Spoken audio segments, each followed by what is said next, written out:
जो संभल का मामला है उसमें ये डिस्प्यूटेड विवादित शब्द कैसे आया? मैं आपको बैकग्राउंड बता देना इसका इम्पोर्टेंट है।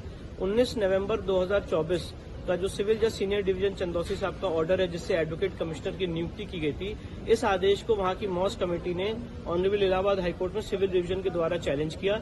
इस चैलेंज के दौरान मॉस कमेटी ने करेक्शन एप्लीकेशन फाइल की जिसमें उन्होंने कहा कि ये जामा मस्जिद है, किसी का कहना है कि ये जुम्मा मस्जिद है, किसी का कहना है कि ये जामी मस्जिद है।